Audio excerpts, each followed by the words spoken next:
Welcome back to electronics. In this lesson, we will look at first-order high-pass filters. In our previous lesson, we introduced active low-pass filters. In this particular lesson, our objective is to look at high-pass filters. In particular, we'll start with the characteristics of them, and then we'll show you how to design them. So a high-pass filter has this basic frequency response characteristic. It passes high-frequency components and attenuates low-frequency components. So the magnitude of the transfer function, this being h of omega plotted here, is low at low frequencies and high at high frequencies. And the Bode plot looks like this, where again a Bode plot is 20 times the log base 10 of the magnitude.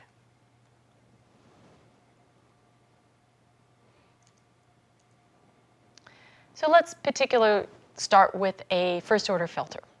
This is a generic first-order filter. Let's look at its characteristics. There are two things that we normally look at. One is the corner frequency, and in particular, a high-pass filter, we talk about the region where it passes the signals as being the pass band. So the start of the pass band is this corner frequency, omega sub c. And we define it as being equal to 0.707 of the passed band gain. The passed band gain, we call it K sub PB, is a gain at high frequencies. So we'll define it this way. So if I have a generic first-order transfer function that looks like this, my corner frequency is 1 over tau. It is the whatever multiplies by the j omega, and then I invert it. And the pass band gain is actually the limit as omega goes to infinity of h of omega. And that's the pass band gain.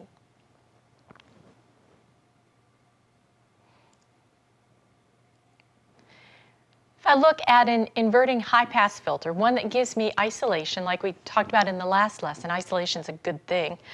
Let's look at the high-pass, the pass band gain.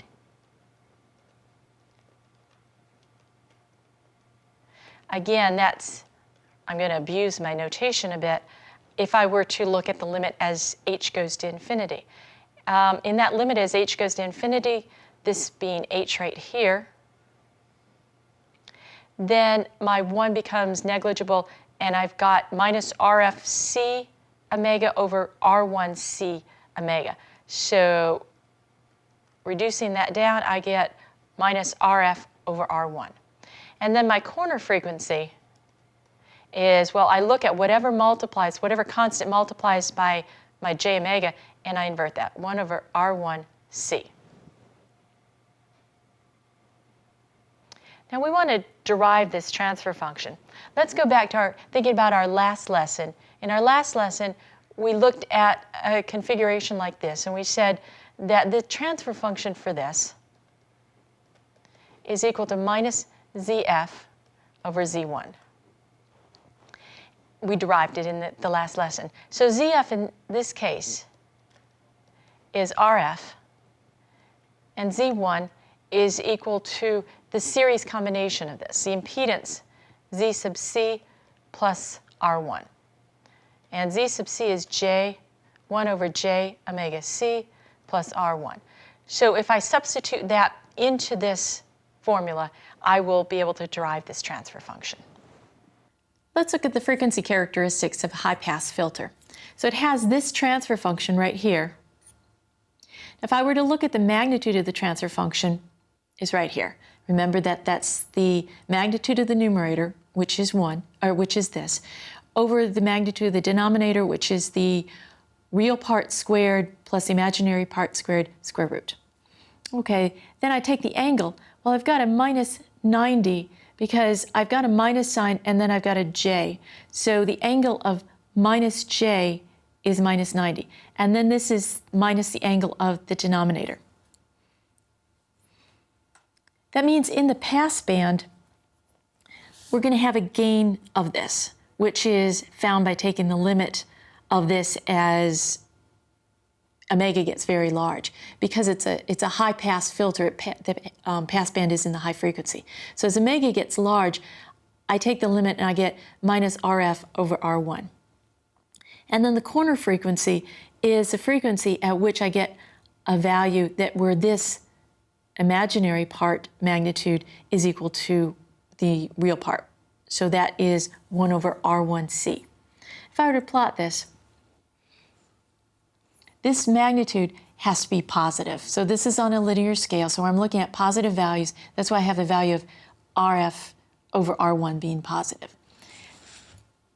And plotting the angle, I get this right here. Now, why does this start out at minus 90? Because it starts out at minus 90 there. It ends up at minus 180 because at high frequency, this has a minus value, a minus, and the minus corresponds to minus 180. So that's the angle. And the magnitude, we have the 0.707 value is about right here. So the pass band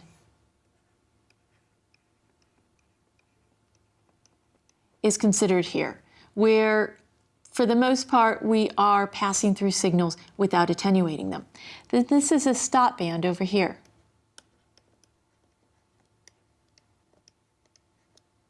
This is where we are attenuating our signals. The corner frequency, again, is this point right here.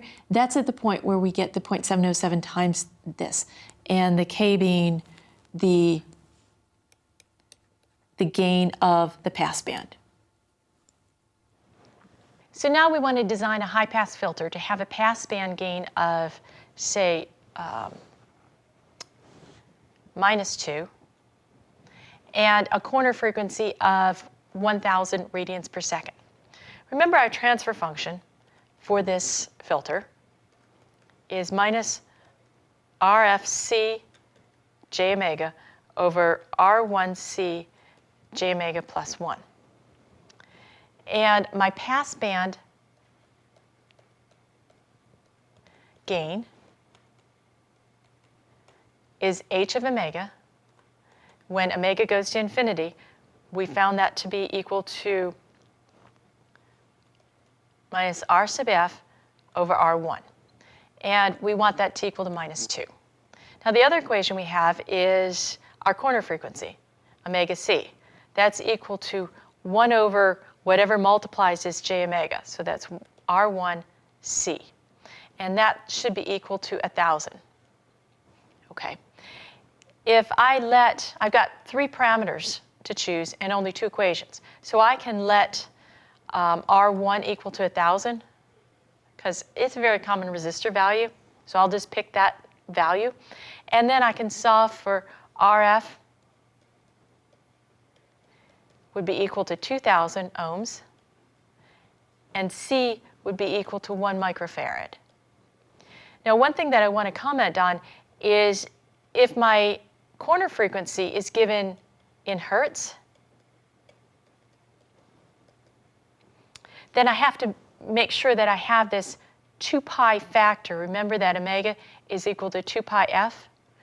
So omega c is equal to 1 over R1c. So I would have 2 pi f sub c is equal to 1 over R1c. So if my corner frequency is given to hertz, I have to convert it to radians per second first before I do this.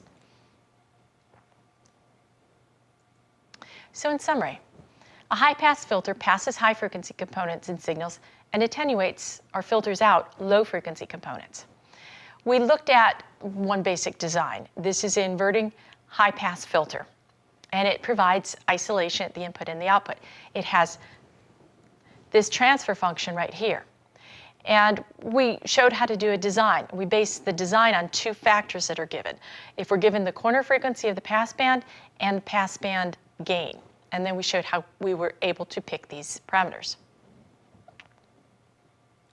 In our next lesson, we will look at more complicated filters, ones where we can build cascaded filters together, put them together and create more interesting filters like passband, or bandpass, and notch filters.